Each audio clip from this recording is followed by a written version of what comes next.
नमस्कार, आप देख रहे हैं खबर मध्य प्रदेश और मैं आपके साथ प्रियंका राजपूत।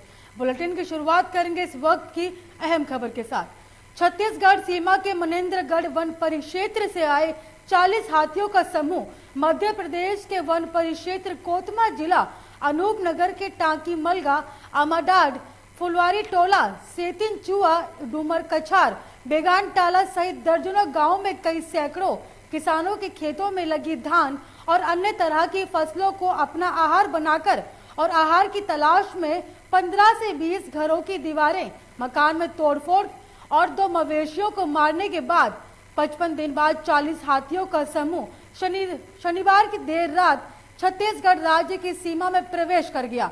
सोमवार की सुबह कोरिया जिले के खंडगवा वन क्षेत्र के अंतर्गत सकड़ा बेल बरह गांव के जंगल में पहुंचकर रुके हुए हैं। हाथियों के समूह का लगभग 2 महीने तक कोतमा क्षेत्र के गांव में खेतों को नुकसान करने पर जिला प्रशासन और राजस्व विभाग द्वारा अब तक 28 लाख रुपए से अधिक का मुआवजा भुगतान किया जा चुका है।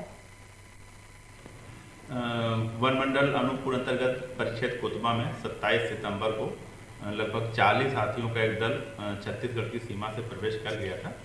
उसके बाद वन प्रशासन पुलिस का अमला हरकत में आते हुए हम लोगों ने उसकी सतत निगरानी करी।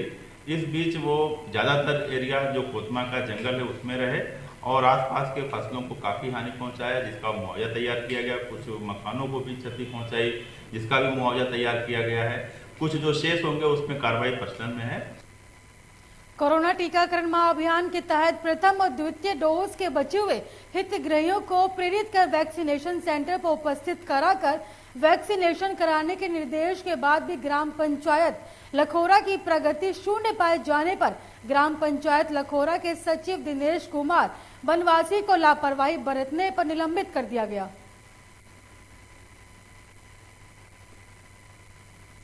कहने के लिए तो 21वीं सदी है, महिलाओं के लिए विभिन्न कानून बनाए गए हैं। बेटी पढ़ाओ बेटी बचाओ जैसे अभियान देश प्रदेश में चलाए जा रहे हैं, लेकिन आज भी कई कन्याओं को जन्म लेने से पहले ही या जन्म लेने के बाद मार दिया जाता है। इन सब के बावजूद आज भी ऐसे परिवार, ऐसे जागरूक लोग हैं जो कन्या के जन्म पर अपने आप को गौरवान्वित महसूस करते हैं। ये कहना बिल्कुल भी गलत नहीं होगा कि एक शिक्षक ही शिक्षित और समृद्ध समाज और राष्ट्र के निर्माण में अहम भूमिका निभाता है।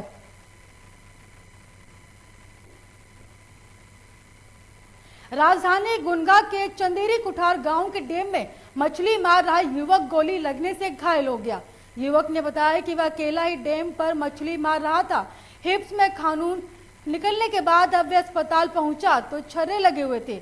तलिया पुलिस ने मामला दर्ज कर केस डायरी गुन्हा थाने को सौंप दी है। गोली चलने का मामला है तलैया थाना क्या है? यूनिक हॉस्पिटल से एक तहरीर आई थी थाना तलैया में, जिस पर से उसकी जांच की गई तो जो पीड़ित है इमरान, उसके द्वारा बताया गया कि 20 तारीख को वो दोपहर के लगभग चंदेरी कला कोठार डैम है गुनगा थाने में, वहाँ पर मछली मारने गया था और आधा घंटे लगभग वहाँ मछली मार रहा था। तभी पीछे से उसको ऐसा लगा कि उसको चोट लगी है, कोई चीज़ आकर के उसके पीछे चुभी है हिप्स पर। वो यहाँ पर आया, यहाँ पर उसने जहांगीराबाद की क्लिनिक पे एक्सरे करवाया है और उसके बाद वो यूनिक हॉस्पिटल में एडमिट हुआ। वहाँ से हमारे पास तहरीर प्राप्त हुई है, जिस पर से पीड़ित पक्ष की तरफ से प्राथमिकी दर्ज करके 0 पर और उसको गुनगा थाने भेजी। पीसीसी चीफ कमलनाथ का महिला कांग्रेस की बैठक में संबोधन। कमलनाथ ने महिला कांग्रेस को दिए निर्देश। महिला कांग्रेस गांवों में करे फोकस, कौन सा गांव महिला कांग्रेस मजबूत करेगी उसकी लिस्ट बनाए। कमलनाथ ने सदस्यता अभियान में महिलाओं को बड़ी संख्या में जोड़ने के निर्देश दिए। जो मध्य प्रदेश या मध्य प्रदेश के शहरों का जो गेटअप है, सेटअप है, उसमें मुझे नहीं लगता कि ये बहुत ज़्यादा कारगर होगी, क्योंकि कमिश्नर लेवल के आदमी को हर तरह के अधिकार होंगे। एक आम आदमी छोटा किसी भी पार्टी का वर्कर उनको अप्रोच नहीं कर पाएगा। जो एसडीएम और तहसीलदार होते हैं उनको अप्रोच करना इजी होता है और उनसे अप्रोच करने में लोगों को डर नहीं होता है। पुलिस के नाम से ही थोड़ा आधा तो डर ही पैदा हो जाता है। डॉक्टर नरोत्तम मिश्रा ने बयान दिया है। उन्होंने कोरोना को लेकर कहा कि कोरोना के 12 नए प्रकरण आए हैं, 12 लोग ठीक हुए, 90 मध्य प्रदेश में एक्टिव केस हैं। 4 दिसंबर को बड़ा आयोजन किया जाएगा। 4 दिसंबर को टंटिया मामा का बड़ा कार्यक्रम अमृत महोत्सव के तहत होगा। इसके लिए 2 यात्रा है। कोरोना के क्षेत्र में 12 पिछले 24 घंटे में नए प्रकरण आए और 12 लोग ठीक होकर अपने अपने घरों की ओर गए।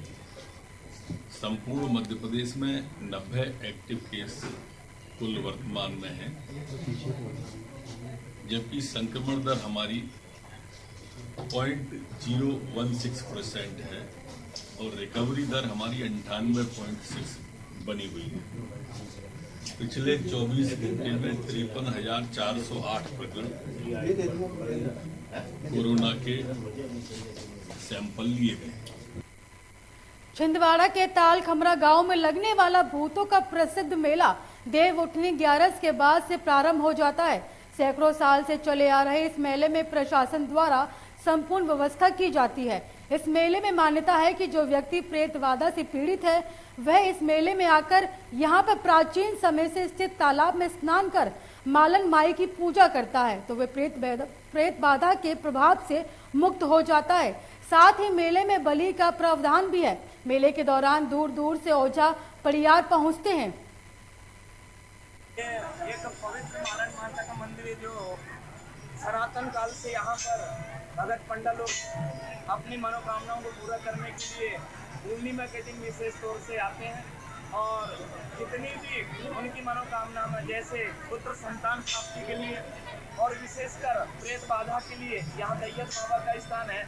वहाँ पर लोग अपनी मनोकामना और जितनी प्रेत बाधा है इस तालाब में स्नान करने के बाद उस दैयत बाबा के पास जाकर अपनी अर्जी लगाते हैं, उनकी प्रेत बाधाएं शुरू हो जाती।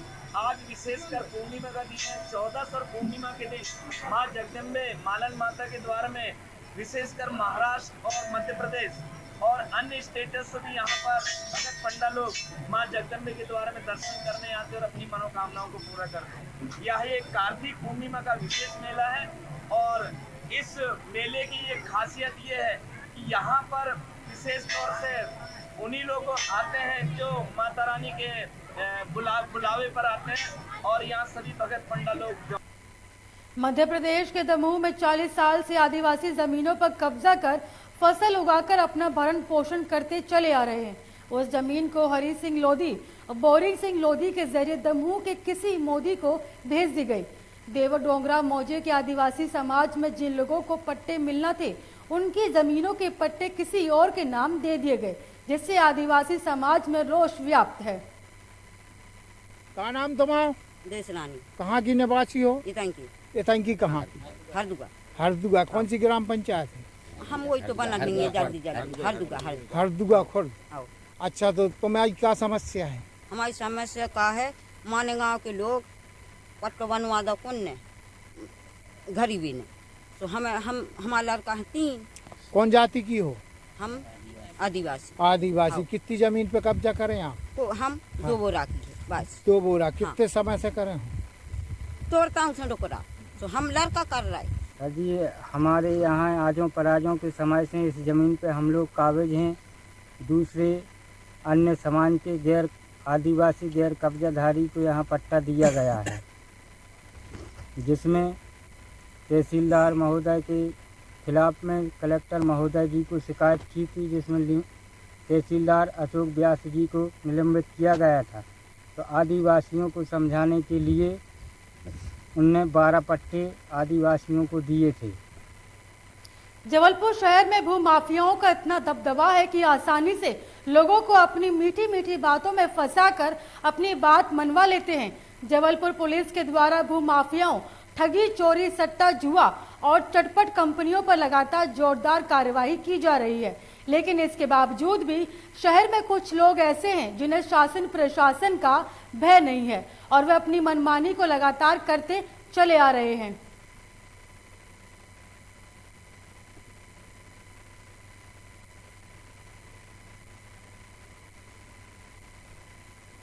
जबलपुर प्रदेश भर में लगातार कोहराम मचाते हुए ऑटो के खिलाफ हाईकोर्ट की फटकार के बाद परिवहन विभाग और यातायात विभाग ने जमीनी स्तर पर कार्रवाई करना शुरू कर दिया है। आज परिवहन विभाग और यातायात विभाग ने संयुक्त रूप से कार्यवाही करते हुए अवैध रूप से बिना परमिट चल रहे ऑटो को जब्त करने की कार्यवाही को अंजाम दिया। आपको बता दें कि बीते दिन हाईकोर्ट ने ऑटो के खिलाफ लगी जनहित याचिका पर सुनवाई करते हुए सरकार से पूछा था कि वह कर्ज नहीं कर सकते तो किसी अन्य एजेंसी के माध्यम से बेलगाम होते ऑटो पर कार्यवाही करें।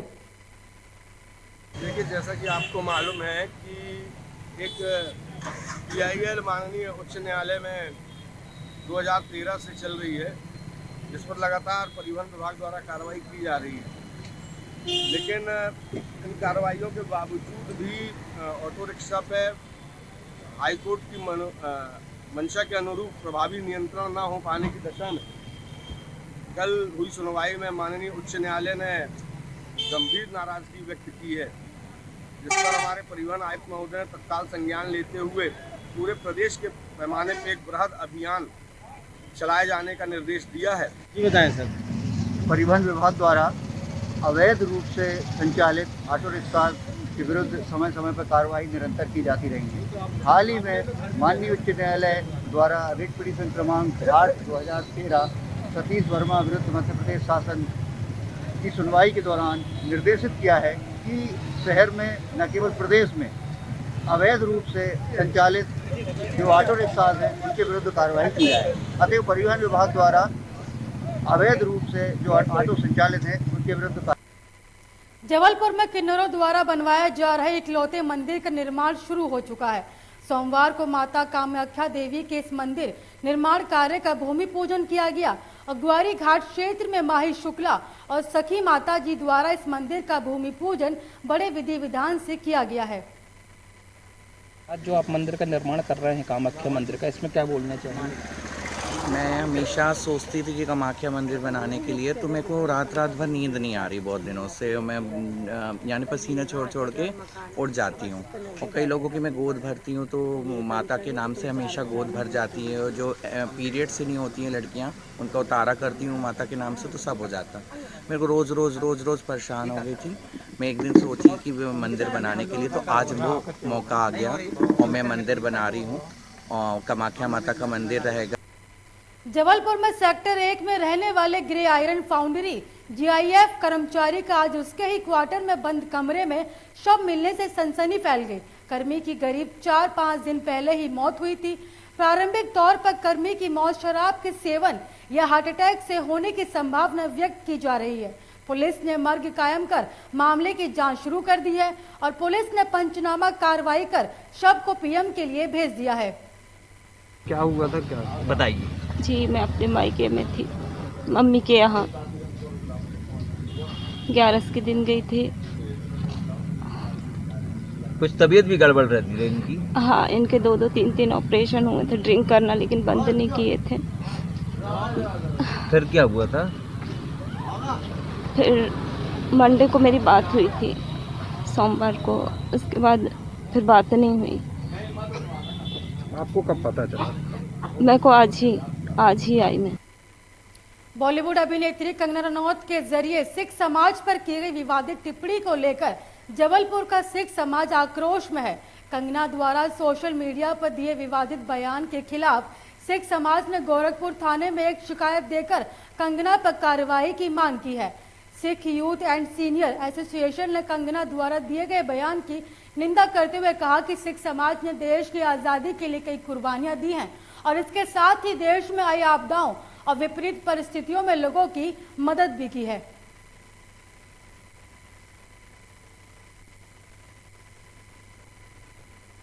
जबलपुर पुलिस ने सट्टे के 2 बड़े अड्डों पर छापे मारकर ऑनलाइन सट्टा खिलाने वाले 2 आरोपियों को गिरफ्तार किया है। इस दौरान पिता पुत्र सहित 5 आरोपी फरार हो गए, जिनकी तलाश की जा रही है। पुलिस को सूचना मिली थी कि शहर का पुराना सट्टेबाज पवन जैन उर्फ चीना अपने बेटे पर्व जैन और अन्य साथियों के साथ बेड़ा घाट स्थित फार्म हाउस और कोतवाली थाना अंतर्गत स्थित घर में ऑनलाइन सट्टा खिला रहा है। जबलपुर पुलिस की एक अच्छी कार्रवाई का मैं उल्लेख करना चाहूँगा, जिसमें कल थाना भेड़ाघाट और थाना कोतवाली क्षेत्र में पवन जैन उर्फ चीनी करके एक पुराने अपराधी हैं, जिन्होंने इनके पहले सट्टे के भी अपराध हैं। इनका अवैध सट्टा इनके फार्म हाउस पे और इनके घर स्थित वहाँ पे चल रहा था, जिसमें कोतवाली और भेड़ाघाट क्षेत्रों में अलग अलग दबिश दे करके इसमें सट्टे की कार्रवाई पुलिस द्वारा अपराध पंजीबद्ध करके की गई है। झाबुआ की पेटलावद पुलिस को बड़ी सफलता मिली है। 10 साल पुराने मामले में फरार आरोपी पुलिस के हत्थे चढ़ गया। फरार आरोपी 20,000 का इनाम घोषित था। दरअसल साल 2008 से 2019 में फरार स्थायी बारंटी वल्लू उर्फ बलराम पिता शंभू बारिया निवासी असालिया ने अपने साथी के साथ मिलकर ग्राम पंचायत असालिया में नवीन माध्यमिक विद्यालय असालिया के लिए 2 अतिरिक्त कक्ष के लिए 4,80,000 रुपए स्वीकृत किए थे, जिन्हें भोपाल केंद्र द्वारा आरोपी के खातों में जमा किए गए थे। जिले में फरार वारंटियों की तलाश के लिए श्रीमान पुलिस अधीक्षक महोदय द्वारा विशेष अभियान चलाया गया है। अभियान के तहत थाना पेटलावद में वर्ष 2010 में अपराध पंजीबद्ध हुआ था। धारा 409-120 में आरोपी बल्लू उर्फ बलराम पिता शंभू जाति बारिया निवासी असालिया का अपराध में फरार था, जिसमें माननीय न्यायालय के द्वारा स्थायी वारंट जारी किया गया था, जिसकी गिरफ्तारी के लिए श्रीमान पुलिस अधीक्षक महोदय द्वारा 10-10 हज़ार रुपये का राशि का घोषणा की गई थी, जिसे आज पेटलावद पुलिस के द्वारा गिरफ्तार किया गया है, जो माननीय न्यायालय पेश किया जा रहा है। मंडला में आज जनजातीय गौरव दिवस सम्मान समारोह के समापन अवसर पर मंडला पहुंचे सीएम शिवराज सिंह चौहान ने जिले को करोड़ों की सौगात दी है। सीएम ने जहां करीब 7 करोड़ रुपए के निर्माण कार्यों का लोकार्पण किया, वहीं करीब 6.5 करोड़ रुपए के विकास कार्यों का शिलान्यास और भूमि पूजन भी किया। सीएम ने इस मौके पर कहा कि अब ग्राम पंचायतें और सशक्त की जाएंगी और पीएम आवास निर्माण हेतु रेत फ्री में दी जाएगी। इतिहास सही ढंग से नहीं पढ़ाया गया। गोंडवाना के गौरवशाली इतिहास को सामने लाने की जरूरत है। उन महापुरुषों के और क्रांतिकारियों के श्रद्धांजलि होगी जो लड़ते रहे, पहले मुगलों से बाद में अंग्रेजों से। अनेकों प्रकार के काम करने मैंने लगातार बताया है। उसके साथ साथ हम आर्थिक सशक्तिकरण के लिए कुल मिला के संपूर्ण सशक्तिकरण। शिवपुरी से इस वक्त की बड़ी खबर सामने आ रही है। बता दें कि खनियाधाना के ग्राम कसेरा में शादी समारोह के आयोजन में पधारेंगे जनपद अध्यक्ष प्रहलाद। आपको इस वक्त की बड़ी और अहम जानकारी शिवपुरी से दिखा रहे हैं। यहाँ खनियाधाना के ग्राम कसेरा में शादी समारोह के आयोजन में जनपद अध्यक्ष प्रहलाद पधारेंगे।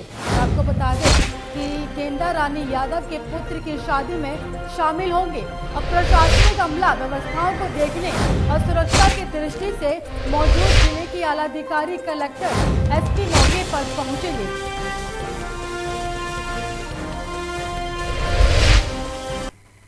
आचार्य विद्यासागर महाराज जी के 50वें पदारोपण के दिवस पर भाजपा जिला अध्यक्ष अमित नूना ने डाक टिकट विमोचन किया। करपुर छोटे बाजार में 14 नवंबर 2018 में आचार्य श्री विद्यासागर जी का जब नगर प्रवेश हुआ तब पूज्य श्री के आशीर्वाद से खरगापुर को अत खरगा नेंद्र की सौगात मिली।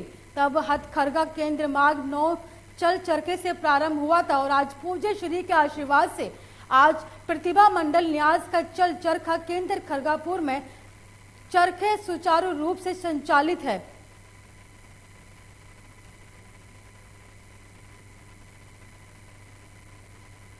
विदिशा से इस वक्त की बड़ी खबर सामने आ रही है। बता दें कि शासकीय चिकित्सालय में मारपीट का वीडियो वायरल हो रहा है। इस वक्त की बड़ी और अहम जानकारी आपकी टेलीविजन स्क्रीन पर विदिशा से दिखा रहे हैं। जहां शासकीय चिकित्सालय में मारपीट का वीडियो वायरल हुआ तो वहीं इस संबंध में सीएमएचओ ने पत्रकारों के साथ की चर्चा और चर्चा के बाद संकुल जैन ने शहर के वरिष्ठ पत्रकार पर भड़के पत्रकारों ने डॉक्टरों के खिलाफ मोर्चा खोला तो वहीं सीएमएचओ प्रताप सिंह के सामने तुरंत कार्रवाई करने की बात कही गई। विपणन समिति मर्यादित कुरवई में यूरिया का वितरण किया जा रहा है, जिसके लिए सुबह से ही किसान भारी संख्या में लाइनों में लगे रहे, लेकिन समिति के द्वारा समय पर यूरिया वितरण शुरू न करने पर किसानों में नाराजगी देखी गई और सभी किसान एसडीएम के समक्ष प्रस्तुत हुए और इस संबंध में शिकायत दर्ज की। इसके बाद लगभग 3 बजे से यूरिया का वितरण शुरू हो सका। यूरिया वितरण में विलंब होने को लेकर किसानों ने कई आशंकाएं जताई और समिति प्रबंधकों पर गंभीर आरोप लगाए। से आप लाइन में लगे हुए हैं यूरिया लेने के लिए? सुबह साहब 10 बजे आ गए थे हम इधर, 11 बजे इन्होंने खोला। उसके बाद ये डिस्पैच नंबर नहीं है, ये नहीं है, वो नहीं है, तो ये गुमराह करते रहे 2 बजे तक। और वहाँ उसके बाद फिर एसडीएम साहब के हम लोग गए तो उन्होंने बताया कि भाई 2 बजे से बटेगा। 2 बजे से नहीं बटा, फिर 2:30 बजे से बटेगा, 2:30 बजे से भी नहीं बटा, फिर 2:45 बजे से शुरू हुआ है। और हमें ऐसा लगता है कि हो सकता है ये रात होने का इंतज़ार कर रहे थे, कहीं इधर उधर कर दें, ऐसी आशंका भी है पूरी। इस बुलेटिन में मुझे दीजिए इजाजत और देश की तमाम खबरों को देखने के लिए देखते रहिए लोकमंच न्यूज।